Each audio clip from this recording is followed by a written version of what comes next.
Hello, hello. Welcome to Real Talks with WUNDT. I'm your host, Dr. WUNDT.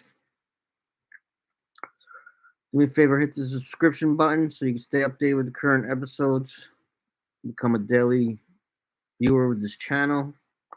Really like what I'm doing, hit the like button. And if you super duper love what I'm doing, purchase my book Proverbs by Richard Wislocki.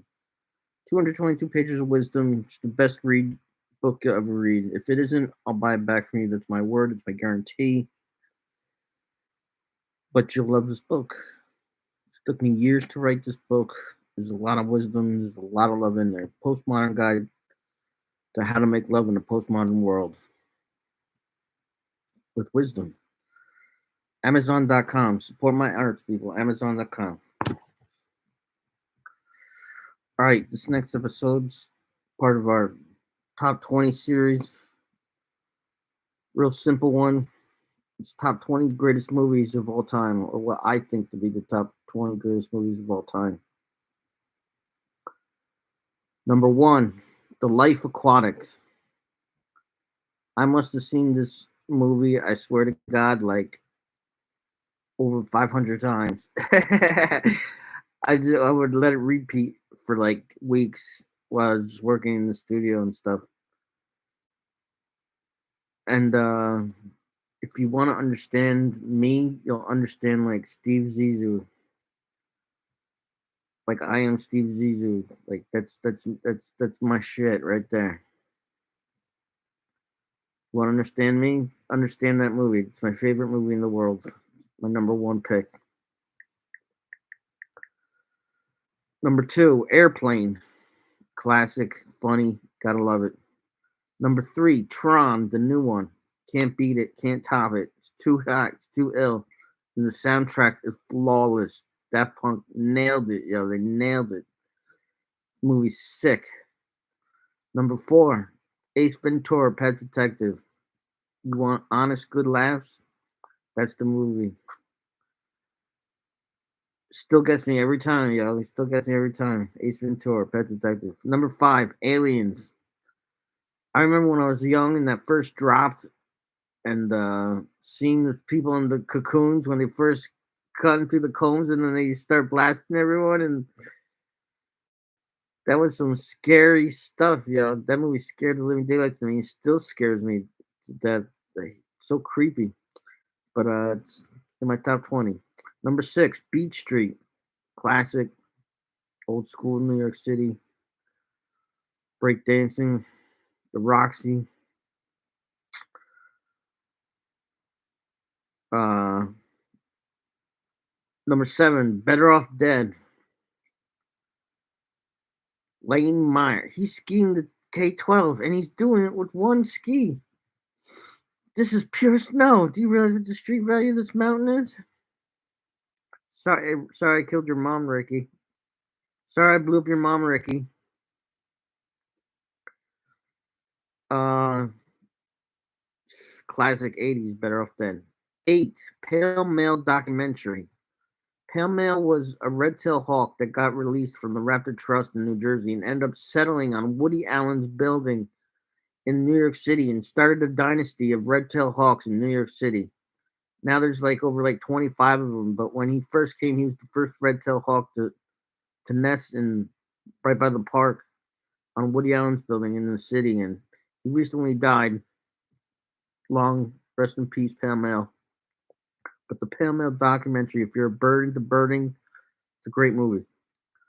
Bird to Rule, Burb Truth. Number 9, Colors. Colors. Colors. Colors. Colors. Coney Cocos. Pac-Man. Classic movie. Classic Colors. We must have watched that 9,000 times too. Number 10, Cannonball Run. Old Burt Reynolds and Dom DeLuise. If you were a kid growing up and you had HBO, you knew what Cannonball Run was. You knew what the movie Grease was, but too, because they played that all the time too. But Cannonball Run was the old school HBO run. Classic movie about car chase across America, car race. Number 11, Downfall. I'm currently boycotting all Nazi movies, but this is the best Nazi movie you'll find. It's it takes place in the last days of Hitler when he's in the bunker and what happened, all the crazy stuff that happened in the bunker. It's pretty amazing, very interesting piece of film work. Number 12, Warriors. Classic. Gangs in New York. Can't beat it. 13, Emmanuel Does Europe. That's for those who know. The old Emmanuel series. The one where she does Europe, though, is a Zinger. 14, Blazing Saddles. He wore blazing saddles, he wore a shiny star. Rock Ridge, Rock Ridge. I could taste it. I could feel it. Calm down, Tiger. Just a man getting hung on his horse. Well, that's the end of the suit. Matthew, Mark, Luke, and Duck. Gabby Johnson's right. That Arnold Johnson's right. That Abby Johnson's right.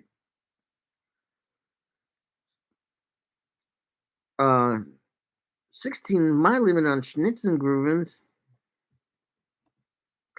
Blazing Saddles, can't beat it. Mel Brooks. And I recently found out that Richard Pryor wrote all the lines for Sheriff Bart in the film. That Richard Pryor was co-wrote it with Mel Brooks, and he wrote all the parts for the sheriff, which I thought was interesting. If you go back and watch it now and know that, that's pretty fascinating. All right, number 15, Straight Outta Compton. This movie is just great. You know, shows it all, piece of history. NWA, you name it. Great movie. 16, Willy Wonka. Can't beat it. There's no telling which way we're going. Is it raining? Is it snowing? Is the greasy reapers rolling? Hey, Wonka, we went off. That was a bad egg. The schnozberries taste like schnozberries. Classic. Cheer up, Charlie. Oh yeah, and Grandpa Joe is still a fraud. By the way, he's still winning Fraud of the Year every year since Willy Wonka dropped in the theater. Grandpa Joe's been winning Fraud of the Year. Charlie, change my bedpan. He had Charlie changing his bedpan for years, playing off that he was sick in bed with Grandma. The four of them laying there like a bunch of logs. Charlie, Grandpa, can you get Grandpa's soda out of the fridge? You know what I'm saying? Like he had Charlie getting him stuff and changing his underwear and stuff, and then all of a sudden Charlie gets a golden ticket. All of a sudden Grandpa can get up, and he not only gets up, he starts dancing a jig and does a river log dance across the room and shit. What a fraud, yo! He totally. And Charlie's just like, "Oh, cool, Grandpa can walk again." I'd be pissed and be like, "Grandpa, you made me change your bedpan for like 20 years, and now you can walk. Now you don't. Now you can make it to the bathroom by yourself." So yeah, Grandpa Joe won Fraud of the Year every year since it's dropped. He even won it this year. He's still winning because he's still the biggest fraud out there. Yo, he kind of. You know who almost was in the running for Fraud of the Year? Superman. Yeah, Superman was up in the running for Fraud of the Year because he fucking conned Lois Lane. He had Lois Lane fall in love with him by day by Superman. Then he played Clark Kent and he played it dumb like he still loved her. He had two faces, yo. He had two faces, yo. Superman was a heartbreaker. He was a heart stealer. He stole Lois's soul, yo. He stole it, yo. And then he played it off cool, like he was all dumb, like, oh, I'm just being stupid, Clark, playing a dummy. What a con artist. He won fraud. He almost won Fraud of the Year, but Grandpa Joe beat him. No one could beat Grandpa Joe for what he did to Charlie. It was just wasn't right. Just wasn't right. All right, number 17, Fantastic Planet. Sometimes I feel like this is a fantastic planet. Message 18, Revenge of the Nerds. Nerds, nerds, nerds. No, on 16. No, on 16. This is bullshit. Pan down, we want Bush. Ah, how can you ever get sick of Betty? That's my pie. That's my pie. I never made love to a nerd before. Revenge of the Nerds classics. 19, Trading Places. Eddie Murphy, Dan Aykroyd. Can't beat it. Can't beat it. I've been waiting for you, Billy Ray. Pause. Ever since when I was a little kid, that used to be like my porn right there. When that chick would sit up from the bed when Eddie Murphy was having the party in his house, and he opens up the door to the bedroom, and the chick pops up with the titties, and he's like, "I've been waiting for you, Billy Ray." And I used to be like, "Pause right there," and that used to be my main squeeze right there, that bitty. And then Jamie Lee Curtis, pause, paused again. That was a two-pauser movie. And a funny movie all around. Classic. Can't beat it. And number 20, Hamlet with Mel Gibson. Mel Gibson killed it in that Hamlet, yeah. He killed it. I say we shall have no more marriage. All that is, the rest shall live as they are. Madness and great ones must not unwatched to go. Oh, Gertrude, when sorrows come, they don't come in single spawns, but in battalions. Not in single spies, but in battalions. When sorrows come. Hamlet, can't beat it. I'm currently writing modern day Hamlet, postmodern Hamlet, as one of my projects. One of my. It's not going to make Broadway. It's way too dirty, but it will definitely make an X-rated movie, R-rated movie, great R-rated movie. My Hamlet, my Hamlet is so dirty, yo. They want to fry me just for the damn Hamlet, you know. But it's ill. It's ill. I've been writing it for years. For years, I've been writing this, and I finally had breakthroughs within the past half year. And now I got a whole bunch. Now I'm like 3/4 done with it. It's almost done. But for 2 years, for the first 2 years, I was thinking about it. It had to be perfect. You know what I'm saying? All I had was 2 words for 2 years.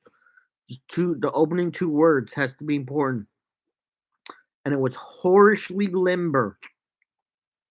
That's that's how I was going to open up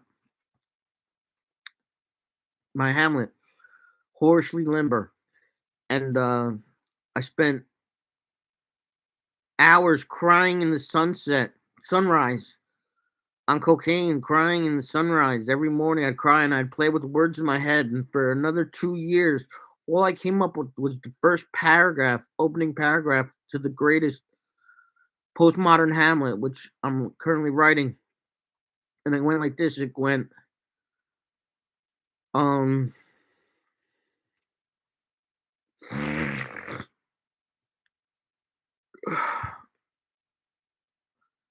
hoarsely limber, he laid on the floor in the dawn of his glory, cloaked in sadness. A sunrise weeper, sleepless life was the burden of 3 eyes. This blessed curse, his only salvation, for at this point only mortal truths plague amongst the scattered lightning. All that was and all that is and all that is to be is buried deep within in the river of scars. The prince of Wanton, full of ignorance, was deemed and branded the king of shit. I should have never left the cave. So for 2 years, I played with those words in my head, and all I had was the first opening paragraph, and then I was stuck for another 3, 4, or 5 years with just the opening paragraph. And then I finally had a breakthrough this past year, and now it's flowing like hotcakes, and it is dirty, yo. It's dirty. I put it in postmodern I put it in New York City, and Hamlet's like an ill artist, and Gertrude and his uncle, and his mother and his uncle. His mother, he has this sexy relationship with his mother that takes it where Shakespeare didn't take it, where you wish Shakespeare took it, but I took it a step further. It's really twisted. It's totally tragical, totally tragical, totally tragical. Do I want to be remembered for writing the world's worst tragedy? I think so. That's on my wish list. It's totally tragical, totally tragical. Seriously, it's dark. It's dark, and it's the truth, yo. And Hamlet's like the ill artist, and his mother and his uncle are the art dealers. They own a gallery, and they sold their souls to the devil when they killed Hamlet's father, and to gain more riches in the art world, they sold their souls to Satan. Kind of like Hollywood in general, and the art world in general, actually. But it's ingenious, but it's so dirty, yo. It's risky. It's not for children, and it's not for Broadway. It will never make Broadway. It's too damn dirty. But I might, go to hell for writing this piece of literature. But I was somehow channeling Shakespeare when I read it, and channeling this the dirty side of Shakespeare. And it's nasty, yo. I can't wait for it to be done, and then I'm gonna try and get a movie deal with it. But I'm like three-fourths of the way through. But it's hard. It's like I can't even work on it unless I'm in a really exotic and weird friggin' mood, because it's so heavy and it's so dark. It like takes like a certain energy to write this, to even hop in and write this. That's how serious it is. It's like it was like going to confession or something. It's like it's sacred. It's sacredly unholy or something. But it's like it's not sacredly not unholy. It's not unholy because it's the truth. It's just totally tragical. Totally tragical. So anyway, I'm writing that. But Hamlet with Mel Gibson is number 20. All right, there you have it. Those are my top 20 picks. Take it or leave it. Show me your top 20. I'd love to hear what people's top 20s are. I love this top 20 series. Probably do more of them soon. All right, that's all I got. God bless you. God bless you. Blessings for you, for your house, for your family, for your pets, for your dreams, for your ideals, for your items, for your bedroom, for your family. Blessings, blessings, blessings. Love, love, love. God bless you. God bless you. God bless you. I love you. I love you. I love you. Joy, joy, joy.